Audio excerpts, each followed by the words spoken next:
Hello everyone, स्वागत है आपका हमारे इस educational and motivational YouTube channel में जिसका नाम है एनबीसी कंप्यूटर एजुकेशन। दोस्तों, आज की जो वीडियो है वो भी कंप्यूटर साइंस के स्टूडेंट्स के लिए ही है और बहुत इंपॉर्टेंट है। छोटी सी है लेकिन बहुत इंपॉर्टेंट है। अक्सर स्टूडेंट की ये प्रॉब्लम रहती है, वो कहते हैं कि जी मेरे सिस्टम में सी का जो सॉफ्टवेयर है, जो कंपाइलर है, वो ठीक से काम क्यों नहीं करता। और ये सवाल का जवाब ज़्यादातर लोगों को नहीं पता। वो वही बता सकते हैं जो अब से कम 20 साल पहले कंप्यूटर फील्ड में काम करते हैं। ओके दोस्तों, तो हम बताते हैं उसका रीज़न क्या है। दोस्तों, तो आपने देखा होगा कि जो हम आज के टाइम में यूज़ करते हैं ऑपरेटिंग सिस्टम, वो है विंडोज़, लाइनक्स, इस तरह के जो ऑपरेटिंग सिस्टम है, या मैक है एप्पल वालों का, वो यूज़ करते हैं। ओके दोस्तों, तो ये जो ऑपरेटिंग सिस्टम्स हैं ये GUI है, ग्राफिकल यूज़र इंटरफेस। जैसे आपने नोटपैड खोला तो नोटपैड में आप फाइल पे क्लिक करो तो फाइल के ऑप्शंस आ जाते हैं, सेव पे क्लिक करो फाइल सेव हो जाती है। सब ग्राफिकली काम हो रहा है। आप फोटोशॉप खोलिए, अपना फोटो में एडिटिंग कर सकते हैं, आप म्यूजिक प्ले कर सकते हो, वीडियो देख सकते हो। ये सब GUI है, ग्राफिकल है। ओके दोस्तों, तो जिस टाइम ये विंडो और लाइनक्स या मैक इस तरह जो ऑपरेटिंग सिस्टम थे ये नहीं आए थे, उससे पहले दोस्तों काम होता था डॉस में और यूनिक्स में। तो डॉस और यूनिक्स जो हैं ये भी ऑपरेटिंग सिस्टम है, ये विंडो और लाइनक्स से पहले आए थे दोस्तों। और इनमें कोई ग्राफिकली काम नहीं था, ये CUI थे। CUI मतलब कैरेक्टर यूज़र इंटरफेस। तो अगर हम डॉस और यूनिक्स पे काम करते हैं, हमने सपोज विंडो को हटाया और डॉस यूनिक्स अपने सिस्टम में लोड कर दिया, अब जब उसको चलाएंगे तो आप देखोगे आपको वहाँ माउस का पॉइंटर भी नज़र नहीं आएगा, क्योंकि वो ग्राफिकल को सपोर्ट ही नहीं करते। ओके दोस्तों, इतनी बात समझ में आ गई। तो जो हम सॉफ्टवेयर यूज़ करते हैं आज के टाइम में, तो आपने देखा होगा सबसे पहले जो स्विच ऑन करते हैं विंडोज़ मेमोरी में आती है, या विंडोज़ है, लाइनक्स है, मैक, ये मेमोरी में आता है। उसके बाद ही हम कोई सॉफ्टवेयर खोल पाते हैं।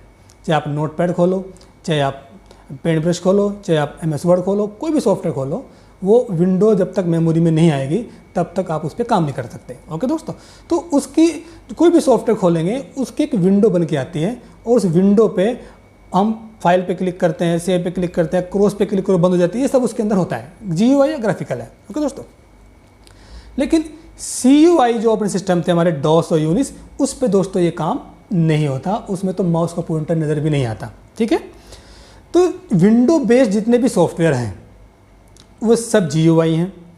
और जिस टाइम विंडो नहीं आई थी दोस्तों, उससे पहले जो सॉफ्टवेयर थे वे डॉस और यूनिक्स पे बेस्ड थे, वे थे CUI। जैसे आज के टाइम में हम यूज़ करते हैं MS वर्ड, विंडो बेस्ड है। विंडो से पहले था हमारा यूनिक्स और डॉस, तो उस टाइम जो सॉफ्टवेयर दोस्तों वो था वर्ड स्टार। MS वर्ड की जगह वर्ड स्टार हमारे टाइम में था, 90s में हमने पढ़ा, उसमें था।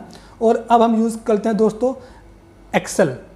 माइक्रोसॉफ्ट ऑफिस का बहुत इंपॉर्टेंट पार्ट है एक्सेल, उसको यूज़ कर लेते हैं। और उससे पहले विंडो से पहले जो था दोस्तों इसकी जगह वो था लोटस, उसमें काम करते थे। और आज के टाइम में हम यूज़ कर लेते हैं जैसे माइक्रोसॉफ्ट एक्सेस डाटाबेस के लिए, और उस टाइम दोस्तों था DBase या FoxBase, उस तरह के सॉफ्टवेयर थे, वे CUI थे।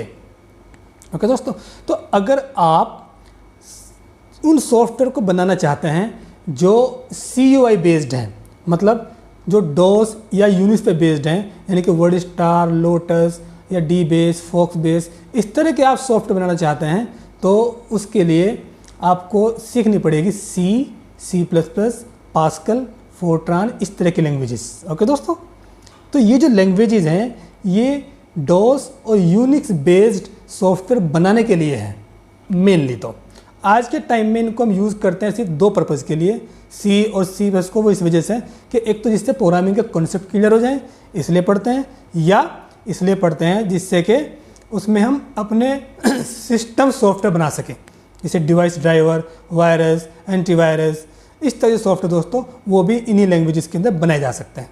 तो ये दो ही रीज़न है C और C++ को सीखने के आज के टाइम में। ओके दोस्तों, तो C और C++ को अगर आपको यूज़ करना है अपने सिस्टम में, यानी प्रोग्रामिंग करनी है, तो बेस्ट वो तभी चलेगी जब उसमें आप विंडो को हटाएंगे, लाइनक्स को हटाएंगे, क्या इंस्टॉल करेंगे, डॉस और यूनिक्स। क्योंकि डॉस और यूनिक्स के बेस पे जो सॉफ्टवेयर बनते हैं वो C और C++ बनते हैं, या पास्कल, फोर्ट्रान बनते हैं, क्योंकि वो है CUI बेस्ड सॉफ्टवेयर बनाने की लैंग्वेजेस। ओके दोस्तों, और हम यूज़ कर रहे हैं उसको विंडो के अंदर। विंडो तो GUI है, तो विंडो पे अगर आपको सॉफ्टवेयर बनाना है, विंडो बेस्ड सॉफ्टवेयर बनाना है, तो आप जावा पढ़िए, डॉट नेट में काम करिए, इस तरह की बहुत सारी प्रोग्रामिंग लैंग्वेज में आप काम करिए, बिल्कुल सही चलेगी। तो सी और प्लस प्लस ये पूरी तरीके से प्रॉपर इसलिए नहीं चलती, ये इसका रीज़न है कि आप इसको डॉस और यूनिक्स पे इस्तेमाल नहीं कर रहे, आप यूज़ कर रहे हैं इसको विंडो या लाइनक्स पे। ओके दोस्तों, वही वाला काम हो रहा है कि आपने ब्लैक नहीं रेड शर्ट पहन ली और येलो कलर की पैंट पहनी और आपने फ़ोटो खिंचाया ब्लैक एंड वाइट कैमरे से, और फिर आप कह रहे हैं कि भाई साहब मेरी फ़ोटो कलर क्यों नहीं आ रही, मैं तो येलो पैंट पहने, येलो क्यों नहीं आ रही है, ब्लैक एंड वाइट क्यों दिखाई दे रहा है, क्योंकि आपका कैमरा ब्लैक एंड वाइट है। तो फोटो तो खिंच गई ना, लेकिन प्रॉपर तो नहीं आई। तो वही सेम है कि आपने जो सी और प्लस प्लस है ये आप यूज़ कर रहे हैं उसको विंडो या लाइनक्स ऑपरेटिंग सिस्टम पे, जबकि ये जो दोनों लैंग्वेजेस हैं ये हैं डॉस और यूनिक्स जैसे बेस पर सॉफ्टवेयर बनाने के लिए, इसीलिए वो प्रॉपर काम नहीं कर रही। अब फॉर एग्जांपल आपने /n यूज़ किया होगा, सी में करते हैं लाइन चेंज करने के लिए, और भी चीज़ें हैं, /n है, /b है, /a है, ए से अलर्ट, उससे बीप की आवाज़ आती है। तो अगर आप इसको चला कर देखिए अपने टर्बो सी प्रोसेस कंपाइलर पे और विंडो बेस पे, तो हो सकता है वो प्रॉपर काम ना करें। तो जो हम सॉफ्टवेयर बनाएंगे, ये जो प्रोजेक्ट हम आपको सिखा रहे हैं अपनी वीडियोस के अंदर, तो दोस्तों उनको बनाने के लिए आप अपने सिस्टम में टर्बो C++ का कंपाइलर दोस्तों इंस्टॉल कर लें, उस पर मोस्टली फंक्शन काम करेंगे। अगर आप यूज़ करेंगे कोड ब्लॉक या देव C++, तो हो सकता है वो आपके सिस्टम पे प्रॉपर काम ना करें, कुछ फंक्शन सपोर्ट ना हो, तो फिर आपको हमारे प्रोजेक्ट को बनाने में मज़ा नहीं आएगा, वो कलरफुल नहीं हो पाएगा। ओके दोस्तों, तो आप मैं उम्मीद करता हूँ कि आपको हमारी वीडियो जो अच्छी लगी होगी और आप समझ गए होंगे कि क्यों सी और प्लस प्लस हमारी विंडो या लाइनक्स पे काम ठीक से प्रॉपर क्यों नहीं करती, ये आप समझ गए होंगे। ओके दोस्तों, तो हमारे चैनल को सब्सक्राइब लाइक से जरूर कीजिए, जिससे कि और स्टूडेंट के जो मन में रहे कि मन में है कि भाई क्यों ये सी और प्लस का काम क्यों नहीं करती प्रॉपर। तो कुछ स्टूडेंट का कहना ये है, वो कहते हैं कि सब कुछ इंटरनेट पे तो है, फिर हमें ये वीडियो देखने की क्या ज़रूरत है, हम क्यों इनमें अपना टाइम वेस्ट करें। दोस्तों बात बिल्कुल ठीक है, सब कुछ नेट पे है, लेकिन ये उन्हें कैसे पता चलेगा ये कि भाई इस प्रोजेक्ट में ये फंक्शंस की जरूरत पड़ने वाली, यहाँ पे पड़ने वाली, या क्या चीज़ मुझे नेट पे देखनी है, ये उन्हें पता कैसे चलेगा। तो ये मेन चीज़ होती है दोस्तों। तो अब हम आपसे 1-2 क्वेश्चन पूछते हैं प्रोग्रामिंग से रिलेटेड, और आप जाइए ढूंढिए, नेट पे आसानी से मिल जाएगा, कोई प्रॉब्लम नहीं है, लेकिन मेन हमारा मकसद ये था कि बताना था कि ऐसे भी होता है। तो दोस्तों क्वेश्चन ये है कि जो CLR/SCR फंक्शन होता है, स्क्रीन साफ़ करने के लिए होता है, जो आउटपुट स्क्रीन होती है जिस पर आउटपुट आता है हमारे प्रोग्राम का, उसको क्लियर करने के लिए होते हैं CLR/SCR। तो दोस्तों आपको ये बताना है कि अगर ये फंक्शन हम भूल गए तो इसका अल्टरनेट क्या है, ये था पहला क्वेश्चन। और दूसरा क्वेश्चन दोस्तों ये है कि CLR/SCR से जो स्क्रीन क्लियर होती है दोस्तों, वो स्टार्टिंग से लेकर एंड तक की हो जाती है। मैं चाहता हूँ कि मुझे स्क्रीन का कुछ पार्ट क्लियर करना, बाकी पार्ट नहीं करना, क्योंकि इसकी भी ज़रूरत दोस्तों हमारे प्रोजेक्ट में ज़रूर पड़ने वाली है। ठीक है दोस्तों, तो आपसे हमारी फिर से रिक्वेस्ट है कि आप हमारे चैनल को सब्सक्राइब लाइक शेयर जरूर कीजिए, जिससे कि आपको नोटिफिकेशन टाइम पे मिलते रहे। ओके दोस्तों, तो मिलते हैं नेक्स्ट वीडियो में।